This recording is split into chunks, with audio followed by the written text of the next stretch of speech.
Toks šmaikštus yra, reiškia, skelbimas oro uoste Vilniaus pakabintas, reiškia.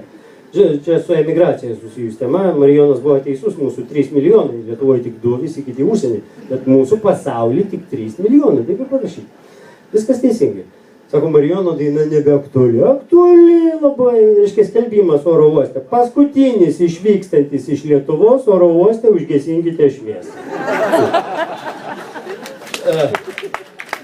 Reiškia, visiškai tipiškas lietuviškas, neseniai sukurtas. Reiškia, skrenda lėktuvų 3.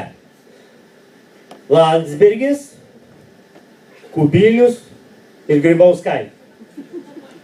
Landsbergis taip žiūri pro lėktuvo iliuminatorių, sako, nu, bet kolegos, aš pagalvoju, jeigu aš dabar išmesčiau 100 litų, kažkoks žmogus Lietuvoje rastų.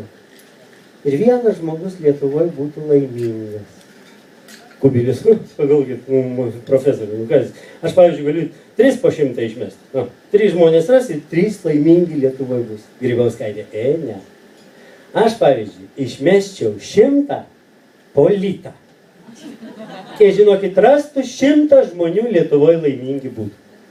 Čia pilotas atsisuka, aš jeigu, blėt, jūs visus 3 išmesčiau, tai 3 milijonai laimingi būtų.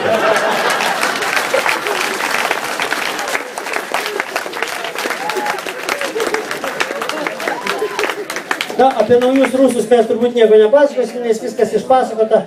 Sako, nu, iš tikrųjų, kažkaip jau nuėjo į praeitį. Sako, kur dingo nauji rusai? Sako, jie tapo senais žydais. Viskas aišku.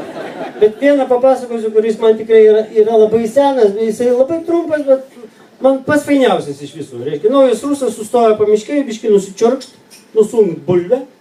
Visas toks su Armaniu, auksiniai, paauksuoti Dolce Gabbana batai, visi čia segmentai, laikrodžiai.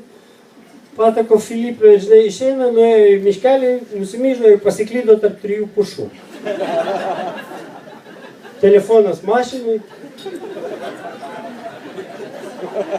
Jis taip pirštukus į dangų iškelia. Nu tai ką, tipo au?